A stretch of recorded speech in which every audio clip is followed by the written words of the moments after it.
vocês são sábios e inteligentes, demonstre isso vivendo honradamente, realizando boas obras com humildade que vem da sabedoria. Mas, se em seu coração há inveja amarga e ambição egoísta, não encubre a verdade com vanglórias e mentiras. Porque estas coisas não são a espécie de sabedoria que vem do alto, antes são terrenas, mundanas e demoníacas. Pois onde há inveja e ambição egoísta, também há confusão e males de todo tipo.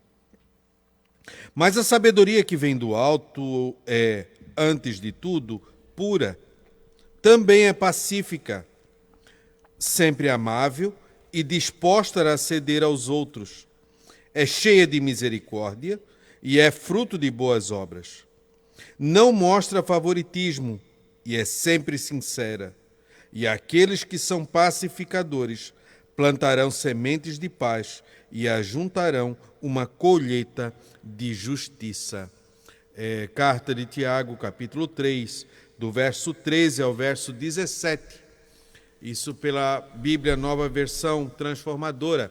Eu deixo a doce e gloriosa paz de nosso Senhor e Salvador Jesus Cristo a todos os irmãos que estão nos assistindo pelas ondas do rádio, que estão nos ouvindo pelas ondas do rádio, ou que estão nos assistindo pelas redes sociais. Que Deus abençoe nessa manhã de domingo, do dia 4 do mês de julho de 2021, às 10h36, que estamos ao vivo aqui nos estúdios da Rádio Voz Missionária para mais uma escola bíblica dominical. Lembrando que iniciamos um novo trimestre, o terceiro trimestre de 2021. E o nosso título principal da nossa lição é o plano de Deus para Israel em meio à infidelidade da nação. As correções e os ensinamentos divinos no período dos reis de Israel. E aí vamos estudar 13 lições. A lição de hoje é a ascensão de Salomão e a construção do templo. Também nós vamos falar na lição de número 2, o reinado dividido de Jeroboão e de Roboão. A lição de número 3, Acabe e o profeta Elias. A lição de número 4, Elias e os profetas de Azerá e Baal. Na lição de número 5, o reinado de Acasias. Na lição de número 6, o profeta Elias e Eliseu, seu sucessor. A lição de número 7, o ministério de Eliseu. Na lição de número 8, Naamã é curado da lepra. Na lição de número 9, o reinado de Joás. E na lição de número 10, o cativeiro de Israel, o reino do norte. Na lição de número 11, o reinado de Ezequias. Na lição de número 12, o reinado de Josias. E na lição de número 13, o cativeiro de Judá. Essa vai ser os temas que vamos estudar nesse período do terceiro trimestre de 2021. Então, o plano de Deus para Israel em meio à infidelidade da nação. Mesmo que a nação muitas das vezes foi infiel para com Deus, mas Deus nunca foi infiel com a sua promessa, mas Ele conduziu o seu povo sempre para perto de si. Na técnica de som, já organizando tudo, deixando tudo pronto, o irmão Luiz, hoje está aqui conosco, o irmão Luiz Machado, já fazia algum tempo, e hoje ele está aqui, pronto, organizando, deixando tudo prontinho, para que nós possamos estar aqui e para transmitir essa aula. E o nosso professor, que já acabou de dar aula ali no Templo Sede também, e agora está aqui conosco para a segunda aula, o evangelista irmão Eliel Uller. Pai do Senhor, irmão Eliel. Paz do Senhor, presbítero Fabiano, paz do Senhor, presbítero Luiz Carlos Machado, e a todos os irmãos, que a doce paz do Senhor Jesus esteja reinando em cada um, que essa lição que vai começar hoje seja de muita edificação. Eu mesmo sou apaixonado por temas históricos do Antigo Testamento, e nós vamos tratar principalmente dos reinos de Israel como nação, a partir de Salomão. Nós sabemos que o Reino Unido, nós temos o primeiro rei Saul, depois Davi, depois Salomão. Então nós vamos começar de Salomão e vamos até os cativeiros. Isso vai até julho, agosto, setembro, Isso. Até setembro. tá? E aí mudou, agora não é mais dons espirituais, né? Tá cansado já dos dons? Não. Mas agora mudou, agora é histórico, né? Histórico e relacionado à nação de Israel. Não vamos falar da origem de Israel, lá com Jacó, que lutou com o anjo, né? Porque aí voltaria muito. Mas a partir de Israel como nação em Salomão, que é o assunto de hoje, né? Isso. Então vamos orar então para dar início à lição? Pode orar, irmão Elião. Vamos orar então nesse momento. Eu convido você a orar conosco por tantos e tantos que pedem oração, que deixe o seu nome nas páginas dos Gideões, da Rádio Voz Missionária, no canal do YouTube também da Rádio Voz Missionária, que pede oração. A gente vai orar juntos, crendo que Deus, sendo Ele o conhecedor de tudo e de todos, né, pode fazer uma obra maravilhosa. Deus, em nome de Jesus, nós apresentamos a Ti cada um de nossos ouvintes, nossos alunos que acompanham semanalmente a nossa aula. Nós te agradecemos pela saúde que o Senhor tem dado a todos nós de estarmos aqui e a todos nossos irmãos que têm essa condição de estar ouvindo, estar assistindo. Que o Senhor venha abençoar grandemente todos os nossos amados irmãos, os daqui de pertinho, de Camboriú, que moram aqui próximo, e os que moram bem distante, pessoas que estão no interior do interior, lá na roça, na fazenda, no sítio, que acompanha a nossa aula. Senhor, que o Senhor abençoe cada um ricamente, que essa aula seja produtiva, abençoadora, edificante, e que todos sejamos mais crentes e mais próximos de Ti. Essa é a nossa oração e agradecidos por tudo. Amém e amém. Amém.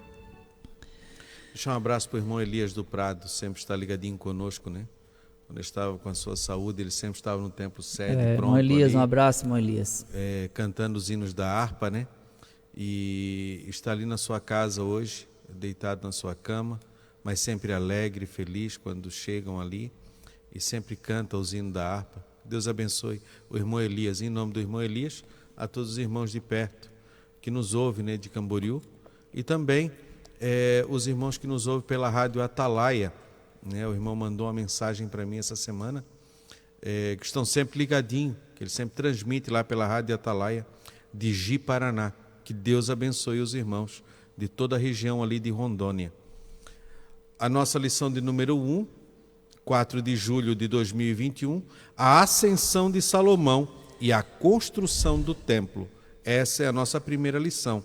O nosso texto áureo se encontra em 1º livro de Reis, capítulo 8, verso 11. E não podia ter-se em pé os sacerdotes para ministrar, por causa da nuvem, porque a glória do Senhor enchera a casa do Senhor. E não podia ter-se em pé os sacerdotes para ministrar, por causa da nuvem, porque a glória do Senhor enchera a casa do Senhor. A nossa verdade prática, o pedido de sabedoria feito a Salomão a Deus, aponta para a maturidade espiritual que Deus deseja para os seus filhos. Ele poderia ter pedido tantas coisas, né? Mas ele pediu sabedoria em favor do povo.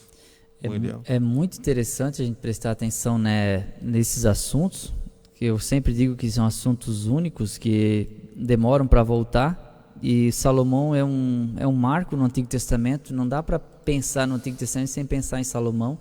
Ele é o homem mais sábio de toda a Bíblia, humanamente falando, né? Jesus tinha corporalmente nele toda a plenitude da divindade.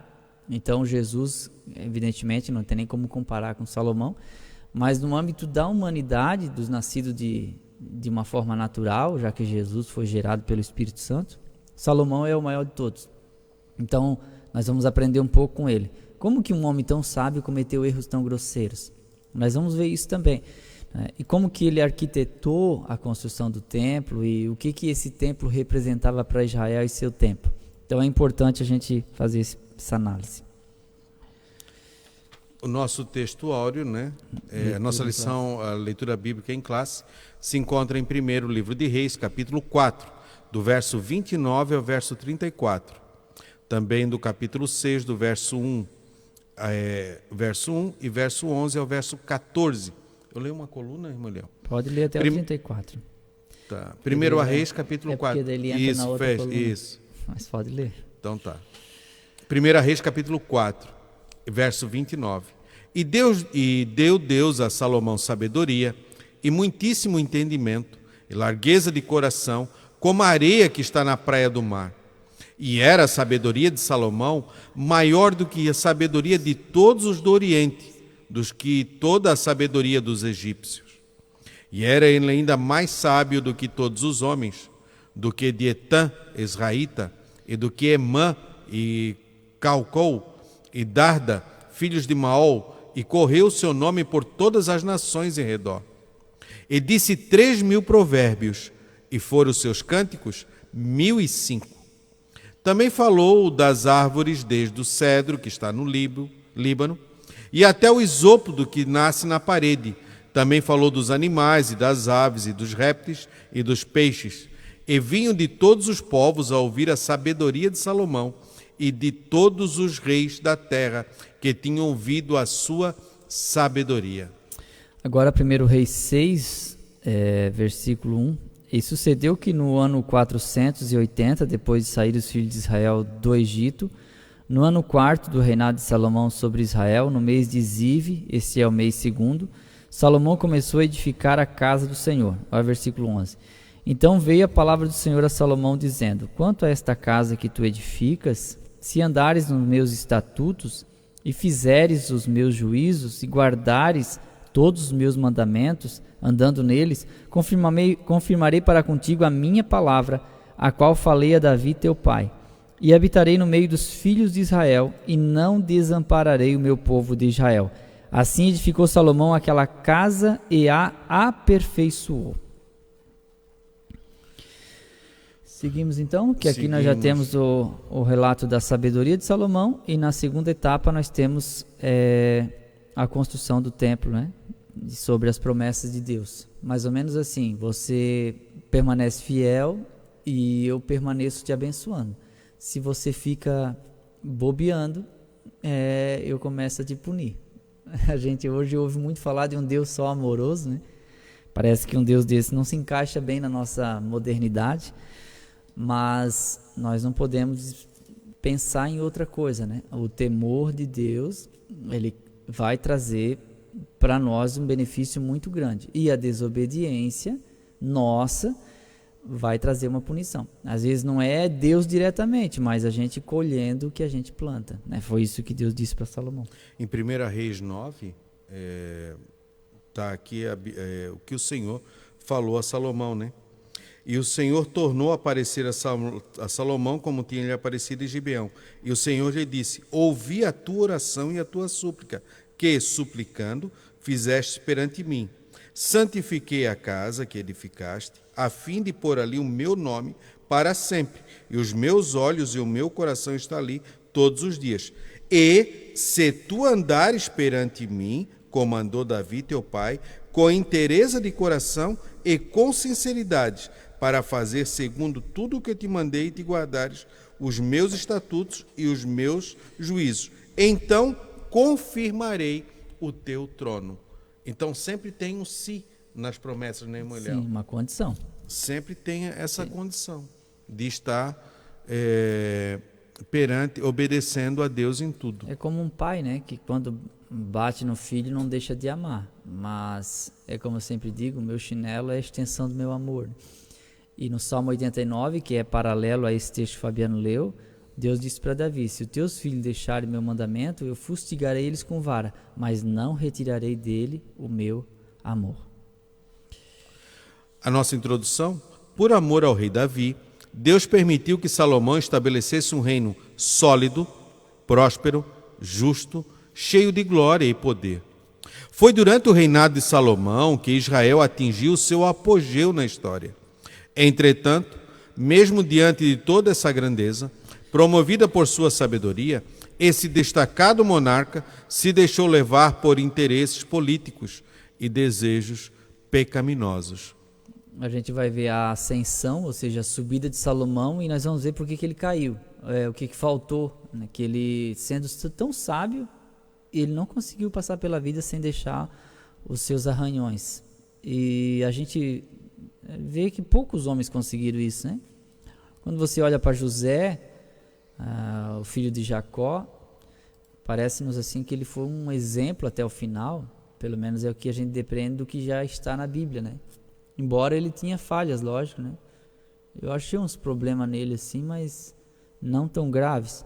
O Daniel também, um estadista, foi um homem que conseguiu se manter no poder e fiel até a morte. A gente já vê que Moisés, Davi, Salomão, tantos homens que fizeram história, eles deixaram os seus espinhos, deixaram o seu lado humano a se manifestar. Isso acontece. Mas eles não desistiram. Então eu vejo que, como Salomão, ele abandona Deus no final, mas parece-nos que ele encontra lugar de arrependimento, já que ele escreve Eclesiastes quando está velhinho. E o final de Eclesiastes é: de tudo que se deve depender da vida é tema a Deus e guarde seus mandamentos, que esse é o dever de todo homem. Isso. Então, para ele escrever isso é porque ele acreditava. Então, de alguma certa forma, ele tenta se levantar. Então, eu vejo que a gente sempre ouve falar que o cair é do homem, levantar é de Deus. Esse versículo não está na Bíblia, mas é uma expressão, né, um provérbio que faz sentido. A gente precisa se levantar. Se caiu, tem que levantar, não adianta ficar arrastando. E é importante a gente pensar em Deus como aquele que perdoa e nos dá a segunda chance e oportunidade para a gente prosseguir. A gente não pode fazer disso um hábito, mas a gente precisa continuar, precisa seguir. E Salomão, ele nos ensina isso, Davi nos ensinou isso, Moisés nos ensinou isso, eles continuam crentes. Salomão apostatou, ele fez templo para Deus de diversas formas, mas é como eu disse, já que ele escreveu Cantares quando ele era jovem, Provérbios na meia-idade e Eclesiastes quando ele estava velhinho, o final da vida dele foi Eclesiastes, o capítulo 12. Se a gente entende historicamente. E lá está escrito: tema a Deus e guarde seus mandamentos. Dando a entender que o que Davi plantou como palavra de Deus para ele vai repercutir, vai fazer esse eco lá no final. Isso. Primeiro tópico, a sabedoria de Salomão. A virtude de Salomão, antes mesmo de receber a sabedoria como um dom divino, Salomão já apresentava alguns traços dessa virtude. Pois ao ser inquirido por Deus quanto a qualquer pedido que quisesse lhe fazer, 1 Reis 3:5, o grande rei escolhera a sabedoria, do que se depende o quanto já se era sábio. Ora, se fosse ganancioso, pediria dinheiro. Se fosse orgulhoso, pediria glória. Se fosse vaidoso, pediria muitos dias de vida. Se fosse vingativo, pediria a morte dos inimigos. Temos essas narrativas em 1 Reis 3, 11 e 13 e 2 Crônicas 1 e 10. Mas, de que adiantaria todas estas coisas se lhe faltasse a sabedoria? Salomão teve um elevado senso de prioridade a pedir a Deus a coisa certa. Ele pediu sabedoria em favor do povo, né? Isso, a intenção dele foi boa. Isso, em favor do povo. Lembrando que ele não teve uma visão e nem uma revelação, ele teve um sonho. Eu estou falando de Salomão, filho de Davi. E nesse sonho, Deus falou para ele: me pede o que tu queres que eu te dê. E eu acho uma exceção muito grande em toda a Bíblia, Deus falar para um ser humano: me peça o que você quiser. Deus, o Criador de tudo, o dono de todas as coisas, chegar para você, né, e dizer para você, um mero mortal: me pede o que você quer. A gente vê isso acontecendo repetidas vezes nos desenhos animados, nos filmes, né? A famosa lâmpada do Aladim. Eu ia trabalhando isso agora. Que a pessoa esfrega a lâmpada e o gênio sai de dentro e diz: você tem direito a 3 desejos, e eu faço qualquer coisa que você quiser. Mas são 3 desejos que você pode fazer. E Salomão teve uma oportunidade dessas. E não era um Aladim da lâmpada, que isso é uma coisa imaginária, é fictício. Mas o Deus verdadeiro e fiel e real, Criador de todas as coisas, sustentador de todas as coisas, no sonho, deixa ele livre para fazer essa escolha. Lembrando que Salomão é filho de Batseba. Ele é o segundo filho de Batseba com Davi. O primeiro filho morreu com 7 dias. E Davi, então, recebe Salomão como uma resposta de Deus para o coração machucado que ele já estava, né? Arrependido do pecado de adultério, pela morte de Urias e pela perda do filho. E por isso que Salomão é uma variação da palavra shalom, que quer dizer paz. Por isso que Salomão é pacificador. Então esse pacificador, ele é chamado por Natã de Gedidias, que é amado do Senhor, como uma resposta numa página que se vira da vida de Davi, como se Salomão fosse o conforto de Davi. E ele é resultado de uma promessa de Deus para Davi, dizendo: tu não vai fazer o templo, mas eu vou te dar um filho, e esse filho vai fazer o templo que você não vai poder fazer, porque você é homem de sangue, que matou muita gente. E esse Salomão é essa a resposta. Então aí o Salomão, ele teve esse sonho, né, depois de oferecer 1000 holocaustos, e nesse sonho Deus oferece a ele a possibilidade dele pedir qualquer coisa. Aí ele pede sabedoria, só que quando acorda, a Bíblia diz: e viu Salomão que era um sonho. Tipo assim, é só um sonho, né? Vou deixar para lá, era só um sonho. É claro que a gente não tem que ficar buscando significado para todos os sonhos. Tem muitos irmãos que entram em contato comigo pelo celular e me contam sonhos para que eu interprete, e às vezes eu ouço a narrativa da pessoa e pergunto se ela vivenciou algo parecido aquela semana, se ela tem pensado muito nisso, porque em Eclesiastes 5 também diz que na muita ocupação vem os sonhos. Então às vezes a pessoa sonha porque pensa, né? E não quer dizer que Deus esteja se manifestando em todos os sonhos. Há sonhos que são meramente humanos, mas Salomão achou, só um sonho, só que a vida dele foi mudada. Então o sábio pede sabedoria, porque ele já era sábio. Quando Deus disse: me pede alguma coisa, ele já era sábio, porque ele poderia pedir dinheiro, né? Me dá assim os números das dezenas sorteadas da Mega Sena. Pronto. Quem é avarento vai pensar logo nisso. Para quem é mulherengo, me dá aí as 1000 mulheres mais bonitas do mundo. Não vou conseguir abraçar todas, mas para quem é vingativo, olha, eu quero que os meus inimigos morram devagarinho, quero que eles vão sofrendo, e eu quero estar lá olhando, eu quero que eles me vejam, né? Quando a pessoa é vingativa. Mas Salomão não era nada disso, né? Coração puro. Ele disse: quero sabedoria. Qual o propósito? Liderar teu povo. Porque tem que ter um propósito também. O propósito dele foi bom, Deus gostou do propósito.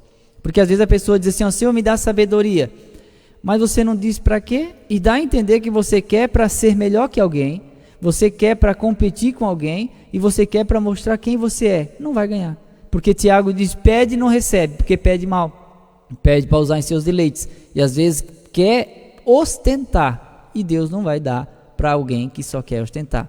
Deus vai dar para quem quer trabalhar, porque o reino de Deus é serviço. E Salomão diz: eu quero trabalhar, me dá sabedoria, que eu quero liderar teu povo, porque a responsabilidade é muito grande. O próprio Deus diz isso no capítulo 3 de 1 Reis, né?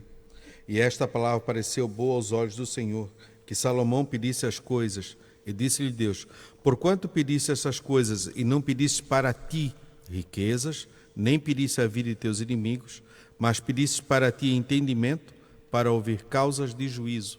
Então, para fazer justiça, né? Isso é para que eu seja justo. E ele não teve a vida dele por preciosa, porque ele poderia pedir garantidamente muitos anos de vida. Me dá aí uns 500 anos, com saúde, pronto.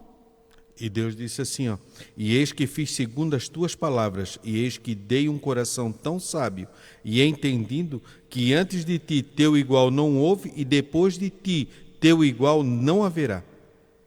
E também aquilo que ele não pediu, né? A gente chama que é veio extra no pacote. pedita, e aí veio no pacote. Sim. Veio todas as outras coisas. Ele não pediu fama, mas a fama veio. Ele não pediu riqueza, mas a riqueza veio. Veio tudo isso porque ele pediu sabedoria. Por isso que eu sempre digo, gente, o tempo e o propósito. É o tempo e o propósito. Não compare sua vida com a vida dos outros. Compare você com você mesmo. Você ontem, você hoje. Seja a sua melhor versão. Você, quando casou, o que tinha e o que tem hoje, seja feliz porque melhorou. Você era imaturo e hoje é maduro, acredite, Deus que deu maturidade. Então, pense que você melhorou, né? Você não vai ser igual ao outro, porque cada um tem o seu tempo, cada um tem a sua oportunidade, e para cada um Deus tem o seu propósito, e nunca vai ser igual. O sábio pede sabedoria. Ao pedir sabedoria, Salomão se mostrou um homem humilde. E isso pode ser constatado em uma das respostas que deu ao Senhor. Sou ainda menino pequeno, não sei como sair nem como entrar. 1 Reis 3 e 7. Significa que ele tinha plena consciência da grandeza de sua tarefa, não permitindo que a imponência de seu reinado lhe conduzisse à prepotência. Ao contrário, demonstrou profundo autoconhecimento, o que é peculiar a toda pessoa sábia. Aqui dá a entender que é uma diferença de criação, porque o rei Davi tem os primeiros filhos. Sim. quando ele é mais novo, né? Sim, entendi. E vai ter Salomão quando ele é mais velho, que passa por todo um processo, vamos dizer tinha assim. mais de 55 anos. Né? Isso, e também passou pela queda, pelo adultério, por tudo aquilo, pela vergonha, humilhação. Davi também cresceu em algumas áreas da sua vida. E aí também preparou esse menino para esse reinado também. Foi ensinando diferente, né? Não criou mimado como os outros, vamos dizer assim. E o que eu vejo, esse autoconhecimento que Salomão tem, é que ele sabia quem era na sua limitação. O começo dele foi muito humilde. Eu sei que depois a gente vai ler que ele ficou arrogante e tal, mas aqui ele disse: ainda sou um menino pequeno, não sei como sair nem como entrar. Então ele reconhece a sua limitação. E quando ele reconhece essa limitação, ele demonstra um conhecimento de si. Porque às vezes a pessoa está equivocada acerca de si mesmo. A pessoa acha que é muito maior do que realmente é.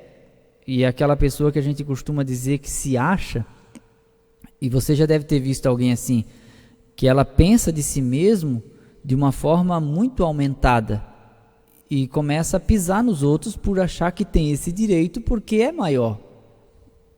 E isso é ruim, porque nós temos que ter noção do nosso tamanho, da nossa limitação, da nossa posição, do poder que temos para controlar as coisas, né? E aí, às vezes, a pessoa acha que não é só aquilo, é muito mais, e é ruim.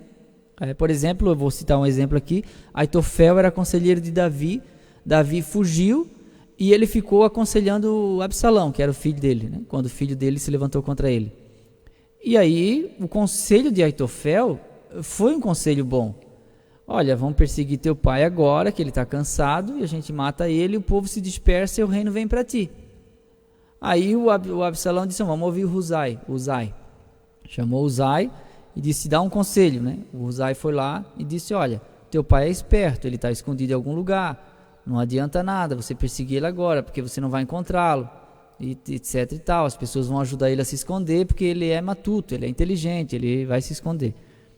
E deixa passar uma semana ou duas e depois a gente manda um exército e a gente vai pedra por pedra, arbusto por arbusto, até encontrar ele, e depois que a gente encontrar, então, a gente traz ele de volta. Isso o Uzai estava dando conselho para Davi ganhar tempo, né? Mas o conselho de Aitofel era bom, só que quando o Uzai acaba de aconselhar, ele disse assim: dessa vez o conselho de Aitofel não é bom. Ele só disse isso, não é bom. E o Absalão gostou do conselho do Uzai. E naquela sensação de desprezo para quem estava acostumado a ser aceito, ele não conseguiu gerenciar isso. E ele colocou fim à própria vida. É o primeiro suicídio na Bíblia, Aitofel. Porque ele não conhecia a sua própria limitação e não conhecia a si mesmo. Estava habituado a ser aceito. E quando a pessoa está viciada em si mesma, na sua aparência, na sua capacidade, no seu dinheiro, na sua obtenção de prazer ou na sua vontade de aparecer, é uma pessoa que não vê limites e ela está totalmente errada acerca de si mesma. Então, quando a gente entende o nosso tamanho, a nossa condição e o nosso limite, a gente vive melhor e mais tempo, enquanto que quem se achão acaba se quebrando mais cedo. Esse é o que a gente entende: a soberba precede a queda, vai se ensoberbecer e vai cair.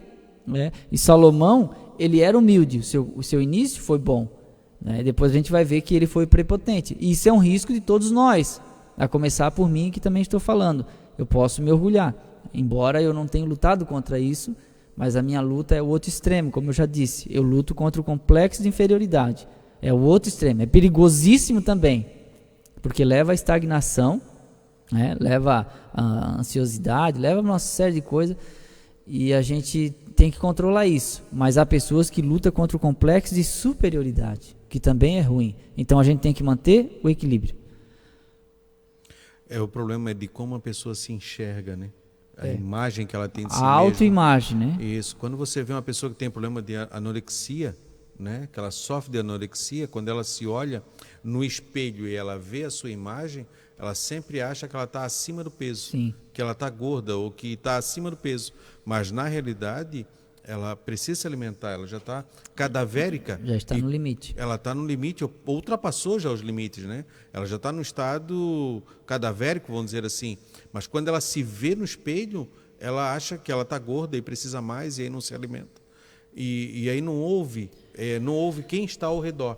tem uma imagem distorcida de si mesmo e só usa um único sentido para ver isso, porque para que eu tenha uma visão certa da realidade, eu tenho os 5 sentidos. Eu tenho o tato, eu tenho a visão, eu tenho o paladar, eu tenho a audição. E às vezes acaba não escutando as pessoas, acaba não fazendo. Acontece, e aí tem uma visão errada acontece das na coisas. beleza também, né? Isso. Pessoas que são lindas, todo mundo diz que é linda, acontece muito com mulheres, e ela mesma sempre se acha feia. E aí o dinheiro do pagamento, ou do ordenado, né, como a gente chama aqui, vai tudo em botox e abdominoplastia e tira varizes e varicose e isso e aquilo, porque não se está bem. E vai se deformando com isso. E às vezes não é o problema estético, é interior. Né? Enquanto que tem muitas gordinhas bem resolvidas, com autoestima lá em cima, que não estão nem aí para nada.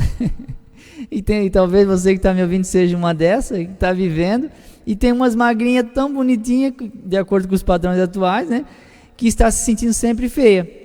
E isso é ruim. Então eu já prefiro que você seja bem resolvida, que você ame seu corpo, você goste de você mesma, né? E se puder melhorar a sua saúde, melhore, mas fora isso, que alguém quiser reclamar, que reclame. Você tem que estar se sentindo bem e em paz.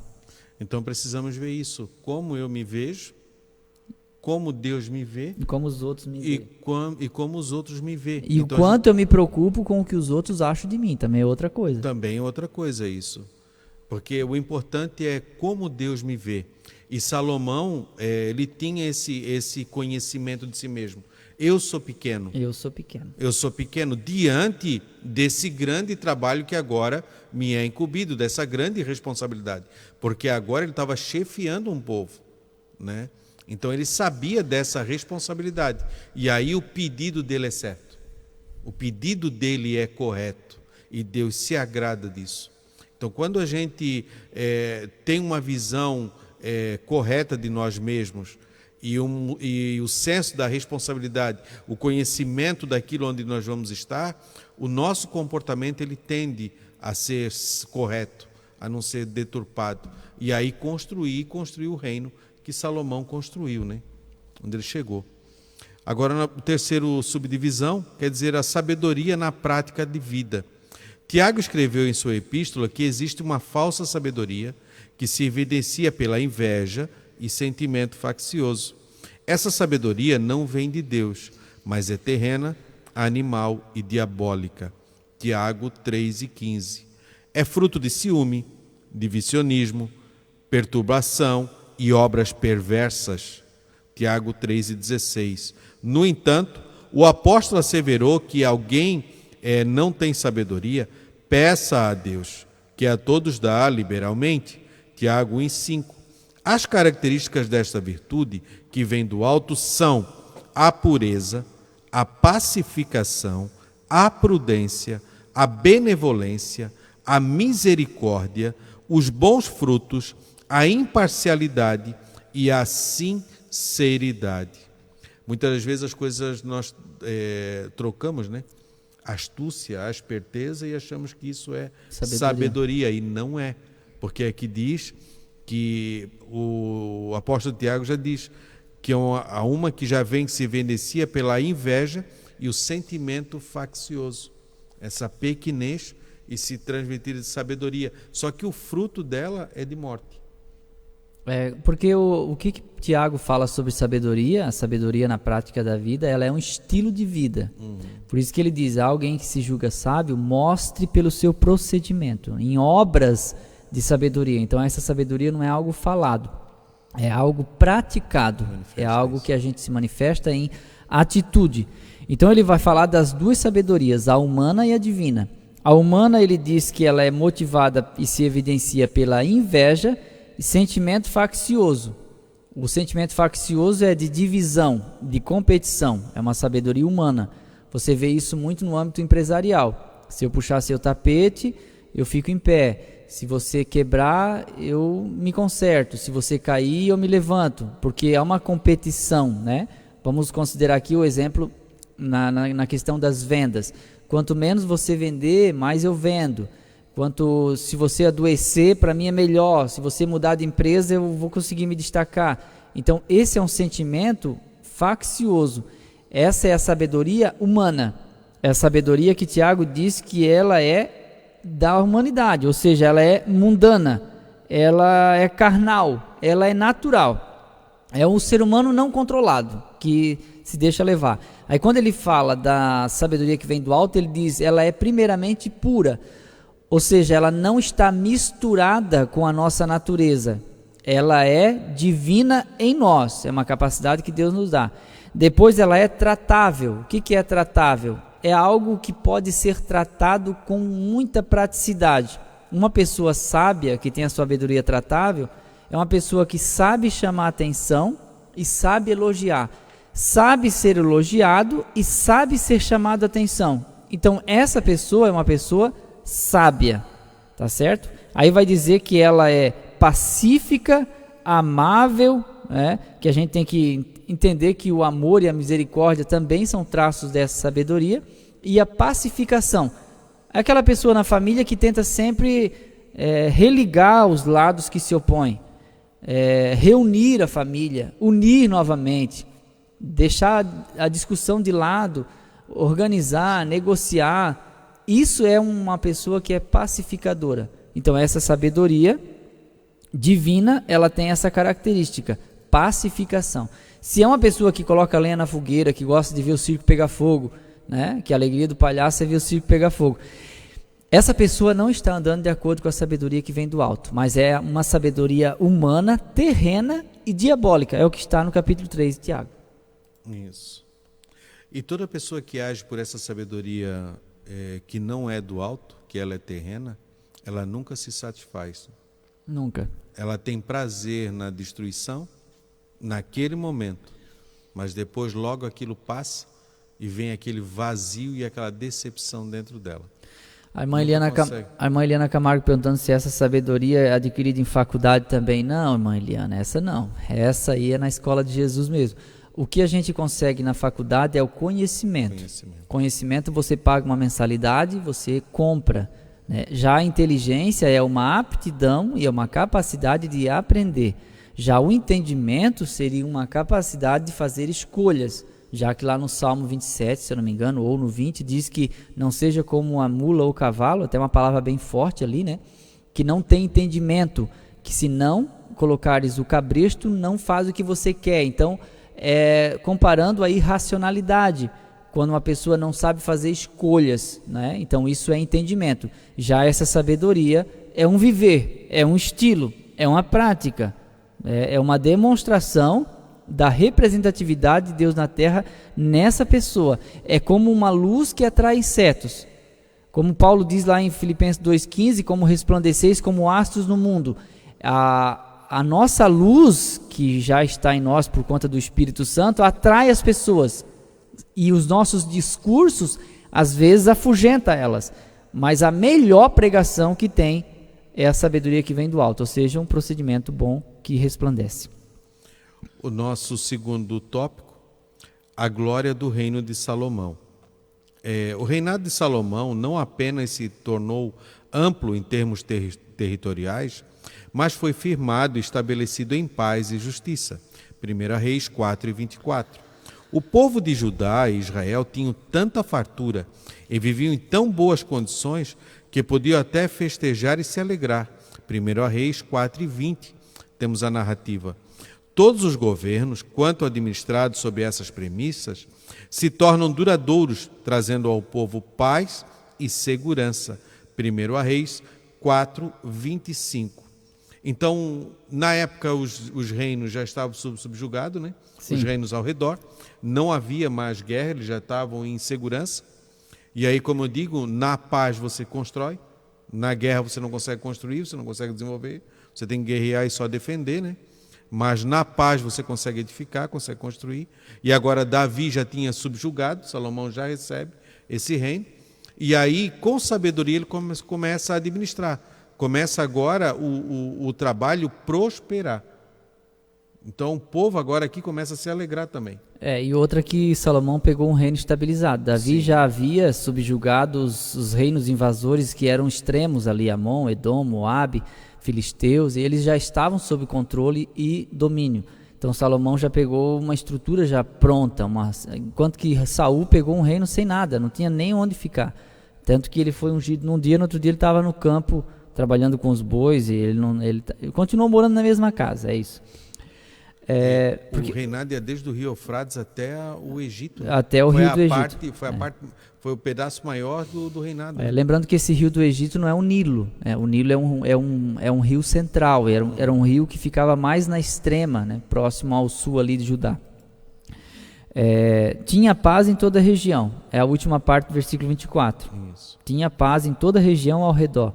Versículo 25. Judá e Israel habitavam seguros, cada um debaixo da sua vinha, debaixo da sua figueira, desde Dan até Berseba, durante todos os dias de Salomão. Então, havia segurança, paz, tranquilidade. Então, a expressão Dan e Berseba é uma expressão idiomática, muito usada no Antigo Testamento, para identificar os dois extremos, sul e norte de Israel, né? O Dan é o extremo norte e Berseba o extremo sul, né? Povoado, a região povoada. Mas nesse âmbito aqui, período de Davi e Salomão, foi o período de maior expansão e de maior território de Israel durante todos os tempos. Nem na atualidade eles conseguiram ter um território tão grande assim. Então a descrição é de muita paz, sim, muita tranquilidade. Sim. Quando a gente trabalha esse de Dan e Berseba é quando a gente fala no Brasil, né? Do Chuí ao Iapoque, né? Exato. Aí trabalha isso aí. O nosso segunda divisão, o orgulho precede a ruína. Infelizmente, até mesmo os homens mais sábios estão sujeitos à queda quando deixam de temer a Deus e entram por caminhos tortuosos. Os desvios de Salomão foram chegando aos poucos.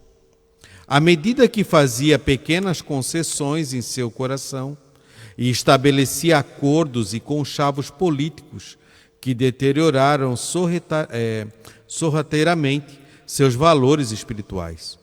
1 Reis 11, do 1 ao 2. Salomão enganou a si mesmo pela ganância e pela sede de poder que deixou invadir seu coração. Todavia, é importante destacar que isso não acontece no início do seu reinado. 1 Reis 11, 4 e 6. Essa degradação de valores começou conforme Salomão permitia que pequenos desvios assumissem proporções gigantescas. Primeiro aqui em 1 Reis 11, 1 e 2. Tem que apertar lá, Fabiano. Em 1 Reis 1 e 2, nós vamos ver ali que ele vai trabalhar sobre as mulheres, né? Sim, eram 700 princesas e 300 concubinas. Isso, mas vai trazer aqui que ele desobedece os preceitos divinos, né? Sim, porque o que acontece ali na listinha? A primeira coisa é amor ao dinheiro. É a primeira coisa que eu vejo na queda de Salomão. Ele começa a cair quando ele começa a amar o dinheiro. Ele mesmo escreveu em Eclesiastes 5:10, quem ama o dinheiro nunca se farta de dinheiro.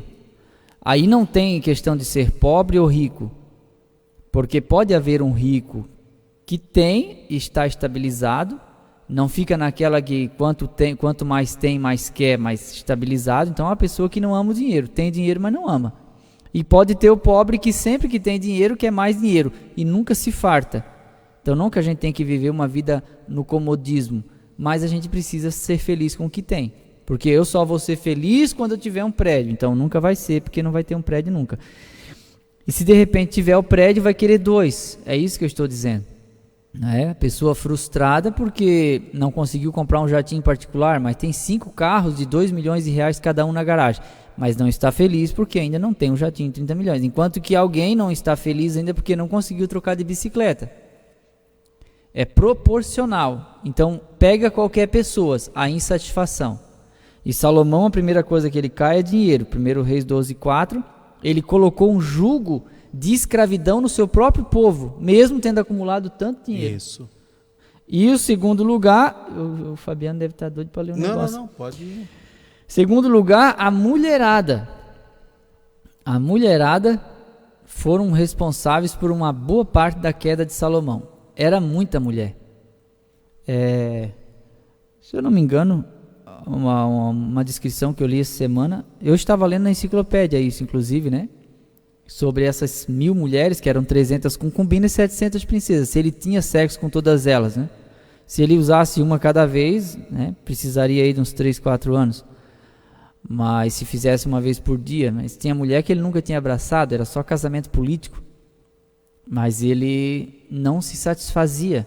Então é como aquela pessoa que não se satisfaz com uma pessoa só, mas busca sempre uma pessoa diferente, e isso vira um vício.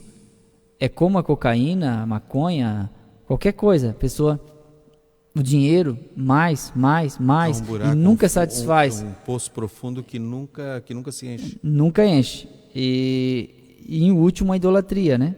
Sim. A idolatria quebrou ele no meio também, porque adorar Moloque, dá licença, Moloque exigia o filho mais velho, né, de sacrifício, e colocava no fogo, né, a criança viva dentro daquele monumento, e os sacerdotes rufavam os tambores ali, e a criança era jogada lá dentro, e o deus de Milcom, Astarote, o que tinha de divindade que exaltava a sexualidade e a poligamia, etc. Aí você diz assim, mas como que ele foi cair nisso? Eu acredito que um detalhe que passou despercebido é a própria palavra de Deus, né? A palavra de Deus aqui, para Salomão, nem existia rei ainda, mas Moisés já tinha escrito isso, esse rei que vai ser rei, ninguém falava de Salomão aqui, não deve tomar para si muitas mulheres, para que seu coração não se desvie, nem deve acumular muita prata e muito ouro. Então ele já enrolou aqui nessas duas aqui, acúmulo de mulheres e muito dinheiro. E também, quando se assentar no trono do seu reino, mandará escrever num livro uma cópia desta lei, feita a partir do livro que está com os sacerdotes e levitas. O rei terá esse livro consigo, ou seja, uma cópia da Bíblia, da época, né? E nele lerá todos os dias da sua vida. Era lei. Qual que era a lei? A lei de Deus dizia que o rei tinha que ter uma cópia do livro da Bíblia, do livro lá da Torá. Ele teria que ler todos os dias esse livro. E ele, lendo todos os dias, ele entenderia quais eram os requisitos para ele como rei, o que ele deveria pôr em prática. Havia regras específicas para a posição em que ele estava. E o resultado, ele nunca pegou na Bíblia para ler. E se leu pouco. E ele não lia todo dia. E o resultado você já sabe. Ele caiu, mas caiu de cabeça.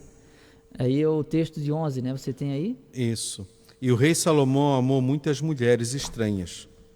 E isso além da filha de Faraó, moabitas, amonitas, edomitas, sidônias e eteias, das nações que o Senhor tinha dito aos filhos de Israel: não entreis a elas, e elas não entrarão a vós. De outra maneira, perverterão o vosso coração para seguirdes aos seus deuses. E estas se uniu Salomão com amor. Aí diz aqui que tinha 700 mulheres, princesas e 300 concubinas. Essas princesas aí eram um casamento arranjado. Isso. Tipo assim, a primeira coisa que ele fez foi casar com a filha do rei do Egito, já para manter uma paz. Por isso que ele é pacificador. Aí ele casa com a filha de Amon, com a filha de Edom, com a filha de Moabe, com a filha de Tiro, com a filha dos Sidônios, e ele vai fazendo casamentos, e ele vai se acumulando de esposas. E o reino dele se consolida porque havia um laço parentesco.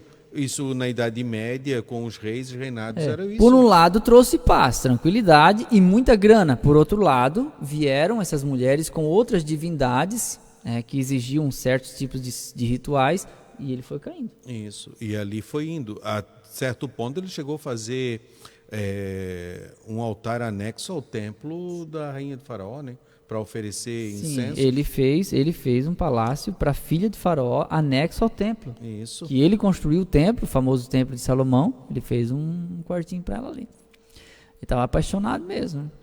Então você vê como o que 10 homens não faz, uma mulher faz, né? Uma mulher governa amada. 50 homens, 50 homens não governam a mulher, né? Como dizia. Uma mulher que faz um homem ficar apaixonado, ela tem um poder que você não imagina. O homem, ele é facilmente manipulado quando ele está apaixonado, ele fica cego. Sabe aquela história que o amor é cego? Na verdade, o amor não é cego. O que é cego é a paixão. Porque o amor, ele é muito consciente, ele é sacrificial, mas A paixão é que cega. E ele foi se enredando aos poucos. Não foi uma coisa assim, ó. Salomão amou a filha de Faraó e endoidou. Não, ele foi endoidando aos poucos. Porque ele não amou só a filha de Faraó. Ele foi arrumando outras mulheres e outros. E esses prazeres, eles não satisfaziam e ele precisava de sempre mais. Você lê Eclesiastes. Foi Salomão que escreveu. Ele começa dizendo que eu fui rei em Israel. E ele diz assim, ó. De tudo o que se dizia. Isso aqui dá prazer. Ele ia lá e saboreava. Tudo. Ele não tinha limite. Tudo que dava prazer, ele entrava de cabeça. E uma das formas de ostentar, que era o problema dele também, era a ostentação. A gente vê isso, né? Que era a quantidade de mulheres. Porque um harém com 1000 mulheres era uma ostentação sem medida. Olha, ele tem 1000 mulheres à disposição. Quer dizer, é o maior rei daquela região. Ele se tornou o maior. Até porque havia muitas festas, era diário a festa, na presença do rei. Então tinha as que tocavam, as que cantavam, as que faziam tudo isso, né? Não tinha os homens próximos, sim as mulheres. É isso aí, mãe Eliana. De sábio ele virou um tolo. Virou um tolo porque o homem quando vê mulher fica bobo, né? Não são todos, mas... E aí cai de um pedestal muito elevado. Porque... Eu digo uma coisa, gente... Se você consegue resistir aos encantos de uma mulher e resistir firme até morrer, você é um homem sábio. Agora, se você deixa sua esposa e vai atrás de qualquer rabo de saia, você vai desconstruir sua família e vai pagar um preço terrível. Porque o começo da destruição de um homem é esse aqui, ó. Tá aqui, o Fabiano leu. Não começou a contar. Aqui, ó. Os desvios de Salomão foram chegando aos poucos, à medida que fazia pequenas concessões em seu coração. Tolerava. E estabelecia acordos e conchavos políticos que deterioravam sorrateiramente seus valores espirituais. Esses conchavos políticos, porque a gente quando fala assim, é político, acho que é só aquilo que acontece lá em Brasília, ou na Câmara, ou na Prefeitura. Não. A nossa convivência, no nosso trabalho, quando eu me junto com alguém ali para fazer um conchavo, para prejudicar o outro, para tomar o lugar de outro, essas pequenas concessões, tu vai ter tal lucro, tu vai ter tal coisa. E aí você começa a tolerar. Tolera isso, tolera aquilo outro. E aos poucos, você vai perdendo uma coisa chamada sensibilidade. Porque a lepra, a primeira coisa que ela tira é a sensibilidade, o tato. E depois vem um apodrecimento. E foi o que aconteceu com Salomão. Começou a perder a sensibilidade, ele não percebeu.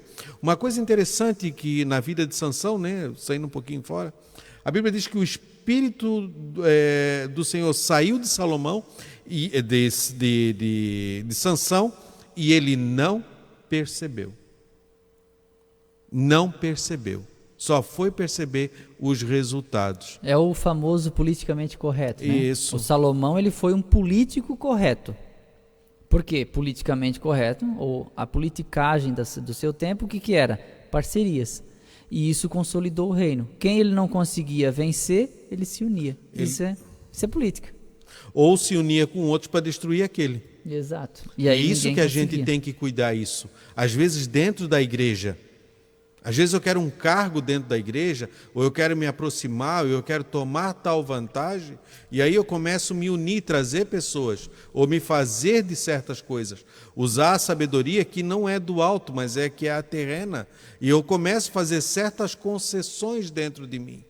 E isso vai me levar aonde? Vai me levar à ruína. Por isso que hoje nós vimos muitas pessoas que começaram bem e terminaram muitas das vezes como Salomão, ou estão no caminho de Salomão. Problema, irmãos, que é muito difícil, que o Fabiano enfatizou aqui em off, aqui antes da aula, é acabar bem. O desafio do pregador, do mestre, do ensinador, do pastor, é terminar o seu ministério bem, porque no final do ministério é que está o perigo. Quando a gente relaxa, quando jubilou, quando não congrega, quando está longe de todo mundo, que não tem mais responsabilidade, ali é que começa o perigo. E a gente corre um risco terrível de jogar tudo que nós construímos na lata do lixo por causa do final. Por causa do nome que a gente constrói, a gente dá um tropeção e aquele nome vai para a lama e junto leva a nossa família para a lama também. Infelizmente, o povo não perdoa e não coloca na balança. Fez isso de bom, mas fez aquilo de ruim. Esse de ruim a gente desconsidera porque foi muito bom. Não, ele fez o que não devia, então vão lembrar do que fez que não devia. E não lembram do que a pessoa fez de bom. Porque aquilo ali trouxe prejuízo para o povo de Israel. Trouxe um prejuízo muito grande lá na frente. Nós vamos ver as consequências disso aí no decorrer do terceiro trimestre aqui, da lição de tudo que aconteceu. Então nós devemos cuidar disso, desse conchavo. Salomão enganou-se a si mesmo pela ganância e pela sede de poder que deixou de invadir seu coração. Quando você está numa posição, independente do que dependendo qual seja, você está numa posição cuidando de um departamento da igreja, você está numa posição de pastor dirigindo a congregação, você é um chefe lá na tua empresa, você é um encarregado, vai ter os bajuladores por perto. Cuidado com isso, porque esses bajuladores muitas vezes vão fazer você ter uma imagem enganosa de si mesmo e você acaba acreditando nisso. E daqui a pouco, qualquer um que se opor a essa imagem, você vai se tornar um tirano. Aí começa a gostar só de quem bajula, e quem não bajula é visto como inimigo. Só que nem sempre isso é verdade. Tem muitas pessoas que não vão lá te dizer nada, vão esperar você morrer para falar, mas te admiram, mas não falam. Não falam porque não querem falar, né? E às vezes você interpreta como se fossem seus inimigos, né? Não reconhece meu trabalho, mas falou mal? Não falou mal. Então, não tá bom. O problema é que a gente é muito mimizento, a gente acha que as pessoas têm que estar falando, né? E às vezes o elogio não vem. Eu sempre penso o seguinte: se não reclamou é porque está bom. E a gente não deve esperar essas recompensas humanas, porque às vezes elas não vêm. Isso não deve ser nosso incentivo. Isso. E o segundo, essa degradação de valores começou conforme Salomão permitia que pequenos desvios assumissem proporções gigantescas. Na frente da minha casa eu plantei um pé de palmeira real. Quando eu a plantei era bem pequenininha, tinha menos do que 5 centímetros. E ela foi crescendo. E conforme dava os cachos, ou caía as folhas, incomodava, eu colocava uma escada e cortava. Hoje ela deve estar com uns 12, 13 metros de altura. Hoje eu não consigo mais cortar. Hoje aquilo lá já ficou, eu já não consigo mais dominar ela, vamos dizer assim.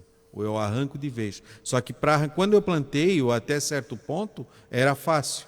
Com uma pá ou uma enxada, facilmente eu arrancaria. Hoje eu preciso contratar uma máquina, contratar pessoas, ter todo o empenho para tirar aquela árvore dali, aquela palmeira. Porque se ela cair ou eu for tirar de qualquer jeito, ela pode trazer outros prejuízos para mim. Então assim é na vida da gente. Tudo começa pequeno, que a gente possa fazer uma autoanálise da nossa vida. Como é que ela está? E aquilo que o irmão Eliel falou, que nós possamos ser melhor hoje do que ontem. Eu errei com esse irmão.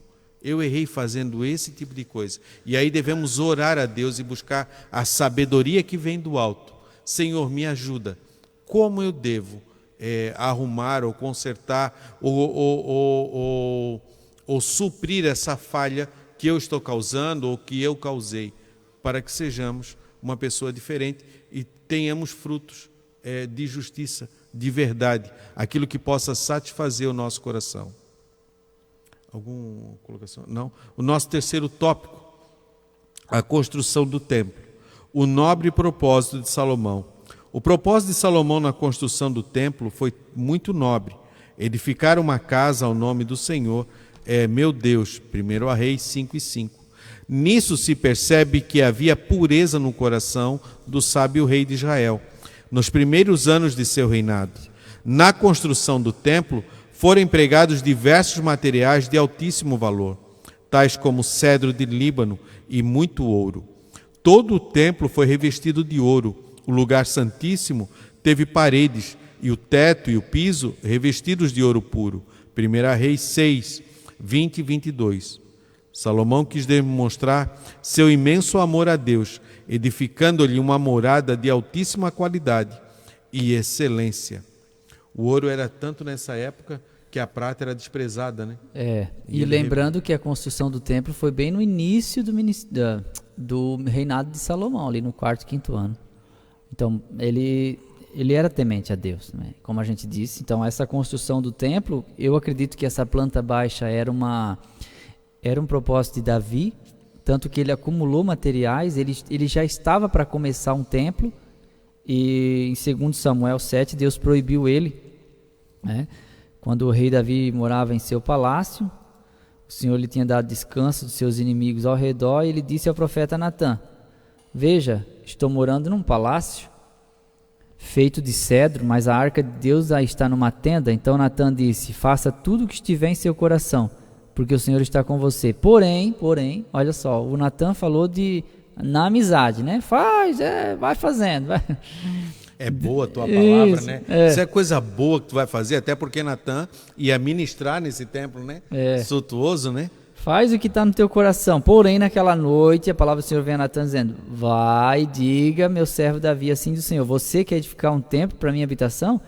Não vai não.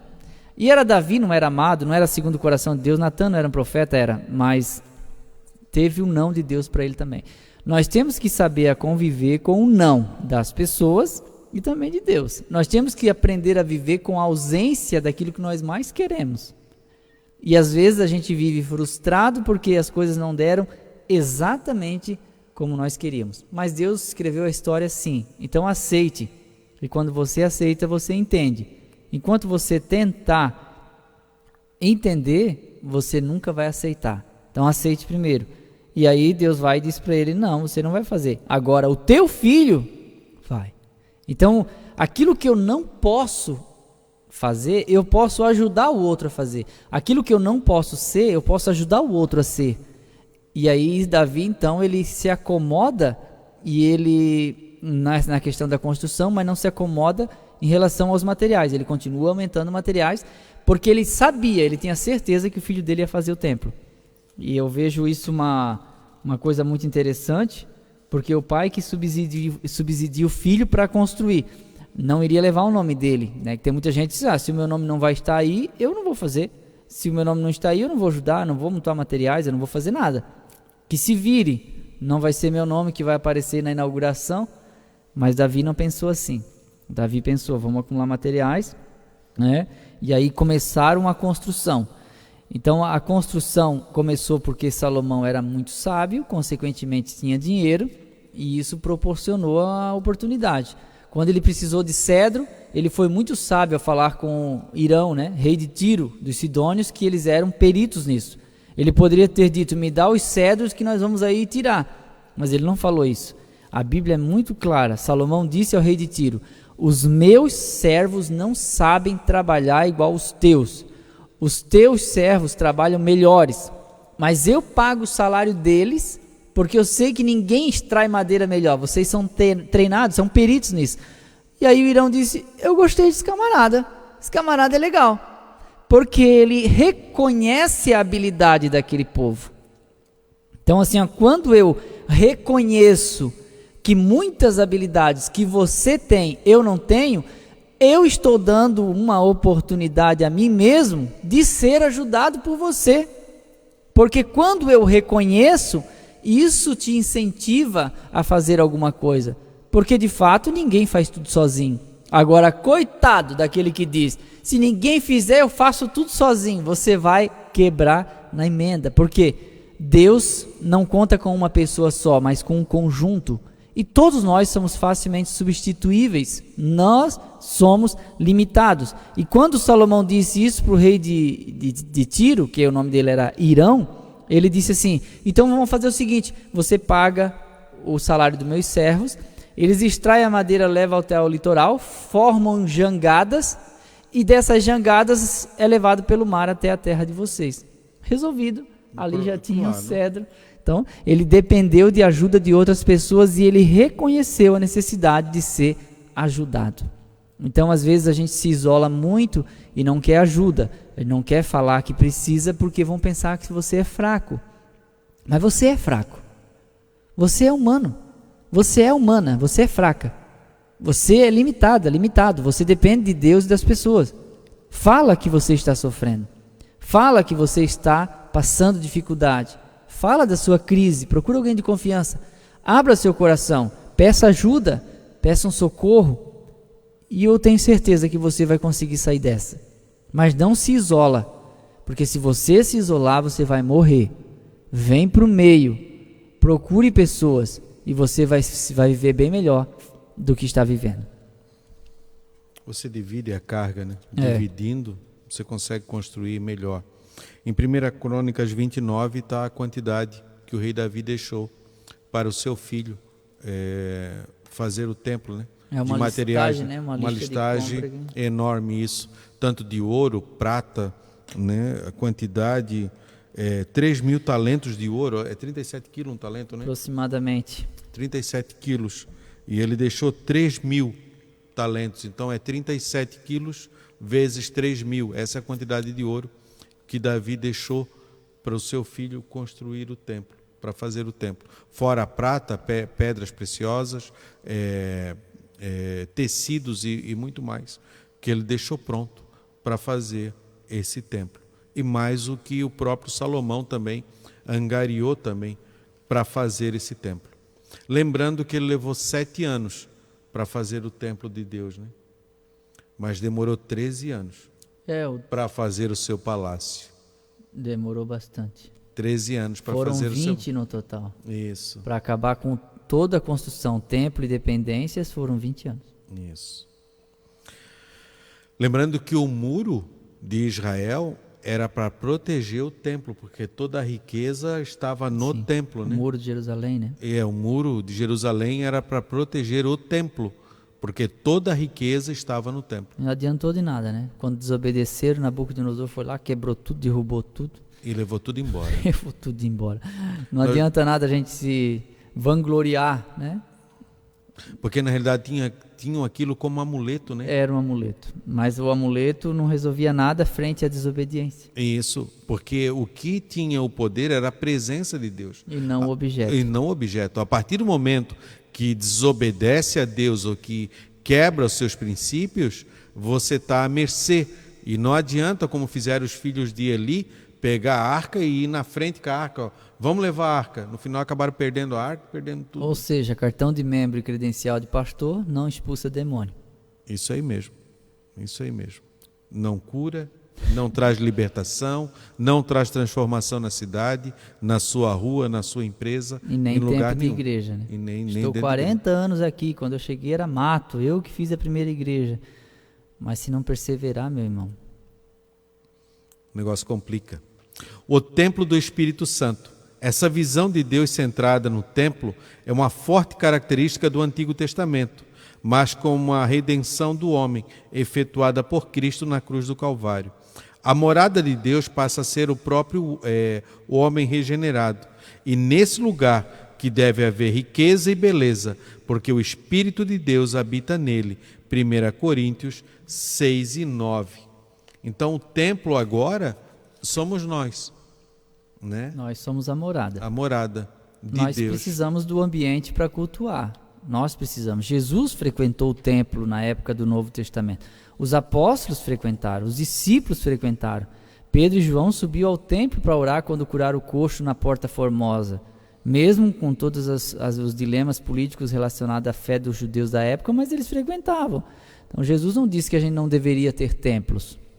Ele não proibiu a construção de templos. Não dá para a gente se reunir na casa sua, na casa do outro e do outro sempre.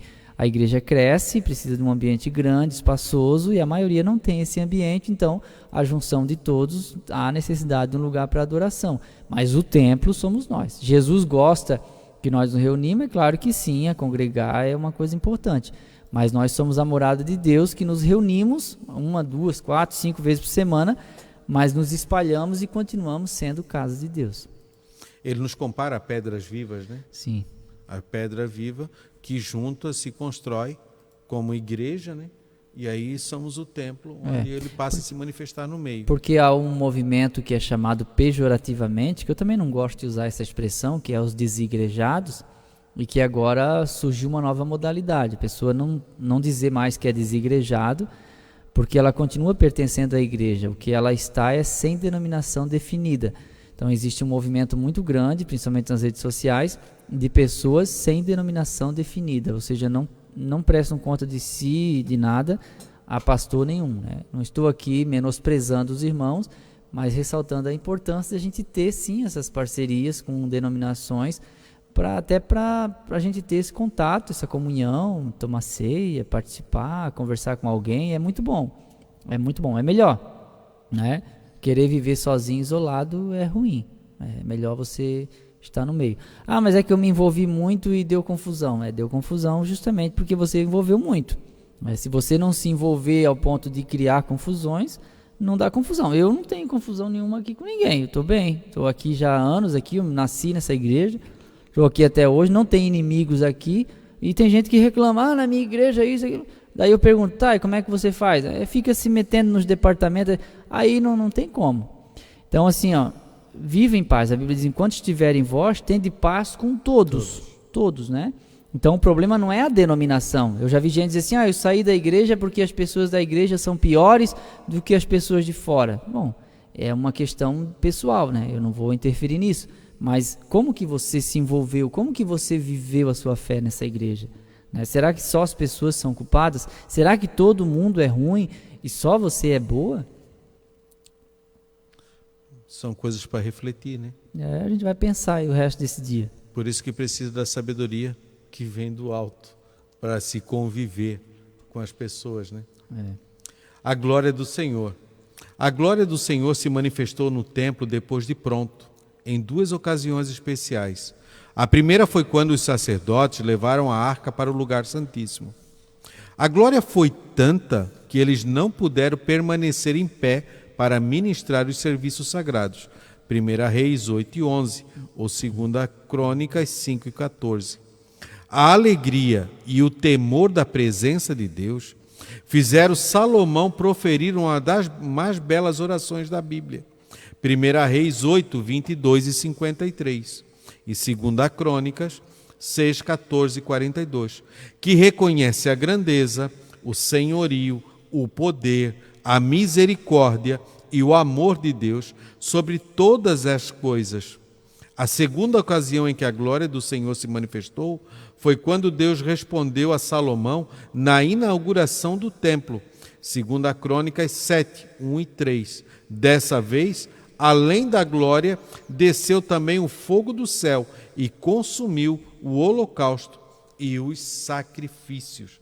E eu estive vendo ali, o sacrifício foram 22 mil bois e 120 mil ovelhas. Na inauguração do templo. Na inauguração, a ponto que não puderam usar diretamente o altar, porque não cabia tudo. E também usaram o pátio, santificaram o pátio também. Foi um dia festivo. Né? Isso. E os sacerdotes não puderam ficar em pé, a meu ver, não é porque eles caíram, porque a glória de Deus estava ali derrubando eles, né? Senão teríamos que tirar aqui a doutrina do Caicai, seria muito bem usada aqui para fundamentar, mas não é isso. Eu acredito que a expressão não puderam ficar em pé é dada a reverência em que os sacerdotes tinham ao se deparar com a manifestação da grandeza da glória de Deus no templo. Quando Deus se manifesta daquela forma, o temor que eles tinham, sabendo que esse fogo consumidor, o Deus do Antigo Testamento manifestado, matou Nadab e Abiú, matou Uzá por ter tocado na arca, etc. Eles jogam-se prostrados sobre o chão e não ousam levantar a cabeça em sinal de humilhação e de entrega, sabendo que Deus estava ali manifesto. Então isso é uma reverência, é um temor, um respeito muito grande. Deus estava confirmando que aceitou a construção. Deus aceitou o trabalho que foi realizado. Não é? E aquele lugar agora passa a ser um lugar central para a fé do Israel do Antigo Testamento. É importante nós lembrarmos que, né, a manifestação de Deus pode ocorrer em qualquer ambiente, mas existem lugares onde Deus se manifesta porque é peculiar, ou seja, a sua casa. Jesus no Novo Testamento disse, a minha casa será chamada casa de oração. Deus faz a sua manifestação em qualquer lugar, como falou com Moisés lá no meio da sarça, lá no deserto, né? Como falou com Elias na caverna, como se manifestou aqui no templo também. Mas é importante essa reverência, uma coisa que nós devemos considerar. Né? Como hoje era ceia na nossa igreja, a gente sempre vê pessoas às vezes massam chiclete, aí tira o chiclete, se alimenta ali do pão e do cálice, e depois põe o chiclete de novo e não prestou atenção no que fez. Às vezes está ali lendo alguma coisa ou no celular, tomou a ceia de uma forma sem temor, sem reverência, sem comprometimento. Então isso é ruim. Então uma coisa que eu aprendo aqui é a reverência. A reverência, assim, o Salomão pensou em todos os detalhes e todo o esforço nos entalhes de todas as peças teve uma recompensa, ou seja, aceitação. Isso. A importância também aqui fazer menção da oração de Salomão, né? Isso, é uma oração bem grande. Ele trabalhou a oração dele. Então ele falou sobre a justiça quando um pecar contra o outro. Ele falou sobre a vitória contra os inimigos em caso da derrota do exílio. Nós vamos ver isso no 31, 32, o 33 e o 34. A chuva quando pecarem contra Deus, né? Sim. Que se parar a chuva... Para eles a bênção era a chuva, né? E a punição era a estiagem. Isso, porque daí não tinha como plantar, não prosperava, vinha a pobreza e vinha tudo que era ruim. A vitória contra a fome, a peste e a doença deve estender na direção à mão do templo. O estrangeiro, uma coisa que Deus sempre trabalha na Bíblia Sagrada, é o cuidado que você deve ter com o estrangeiro. O órfão, a viúva. O órfão e a viúva, né? Ouvindo o Deus de Israel, for ao templo, a bênção para as nações, a proteção na guerra e o levado ao cativeiro. Eu acho que os tempos que nós estamos vivendo, irmão Eliel, nunca foi tão importante nós voltar às orações mencionadas na Bíblia, tipo a oração de Ana, de Josué, de Neemias, de Daniel, de Paulo, de Jesus em João 17, para que a gente possa atentar a essas orações que foram respondidas, até mesmo de Salomão, atentar o propósito dessas orações. Você vê ali uma humilhação, não somente pedindo para eles, mas em favor do povo. Se colocando junto, nós pecamos, nós fizemos o que era mal, hein? Não colocando para frente, não pedindo coisas somente para nós. O próprio apóstolo Tiago ele diz: pedis e não recebeis, porque pedis mal. E o momento que a gente está vivendo, talvez um dos momentos mais difíceis hoje para a igreja, diante de tantos ataques que estão vindo de todos os lados. O inimigo nunca tem tentado combater tanto contra a família e tudo mais, e ideologia e tantas coisas que vêm. Hoje você ouve um pregador fala uma coisa, você ouve outro já está falando outro, você ouve outro, é briga daqui, é isso, daquilo, e muitas das vezes você não consegue.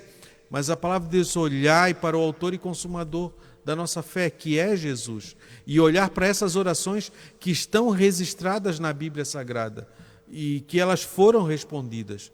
Porque se a nossa cidade vai bem, eu também vou bem.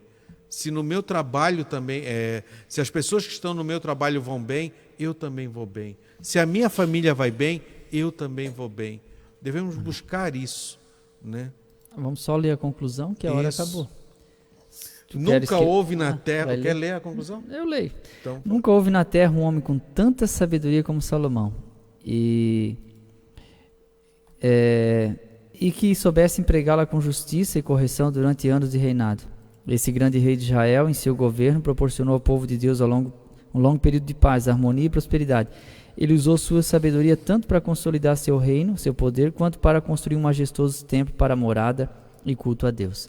Lembrando que Salomão só entendeu que a manifestação da sabedoria foi dada na questão das duas mulheres lá, que uma matou o filho e pegou o da outra como se fosse seu. Quero mandar um abraço aqui para o irmão Anderson, a irmã Virgínia. O irmão Anderson, ele faz trabalho de jardinagem, ele esteve ao lado da minha casa roçando e já limpou a frente do meu portão, e eu fiquei muito agradecido pelo mimo. E é tão bom, né, quando alguém reconhece assim, ajuda a gente. Eu agradeço muito. Obrigado, irmão Anderson, uma Virgínia, que hoje congregam no Matinai, mas já congregaram no João da Costa. Um abraço, tá? Deus abençoe grandemente todos dessa família querida aí. Tudo bem. Quero deixar um abraço também ao pastor Fortunato, que hoje completa mais um ano de vida. Que Deus abençoe pastor Fortunato e toda a sua família. Nossas horas voaram. Muito obrigado a todos os irmãos que estiveram conosco pelo rádio, nos ouvindo. ou pelas redes sociais, você que deixou seu comentário, você que curtiu, deixou seu like, você que compartilhou, muito obrigado. E que essa lição possa ter servido de grande valia, de benefício para você. Muito obrigado a todos os irmãos que estiveram conosco. Vamos orar então para terminar.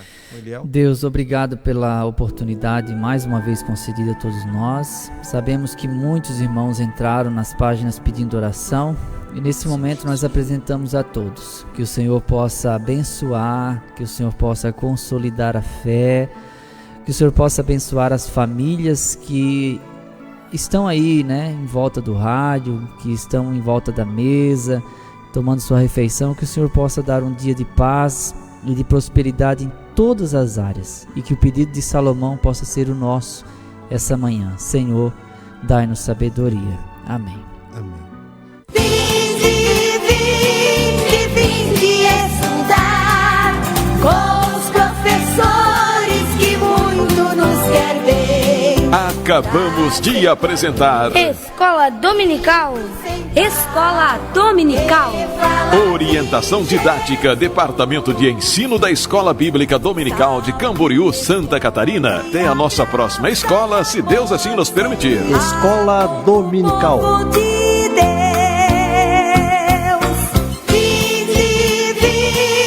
Vinde estudar com os professores que muito nos quer bem, trazendo a Bíblia, livro sem par, que fala de Jesus.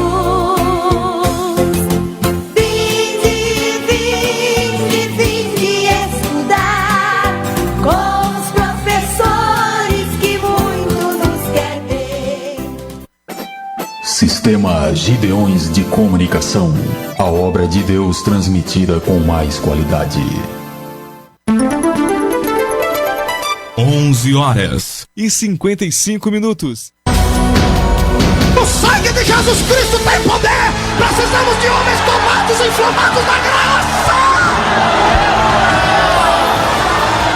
Precisamos de poder. Todos os que querem fazer missões, recebam agora o espírito de poder e de fortaleza. Receba! Receba! Receba! Anote esta data no seu calendário. De 23 de abril a 2 de maio de 2022. 38º Congresso Internacional de Missões dos Gideões Missionários da Última Hora, na cidade de Camboriú, Santa Catarina, sul de Brasil. Com a presença de renomados pregadores do Brasil exterior e vários cantores. Para maiores informações, ligue 47 3404 8700 ou através do WhatsApp 47 99170 9100. Ore, divulgue e participe.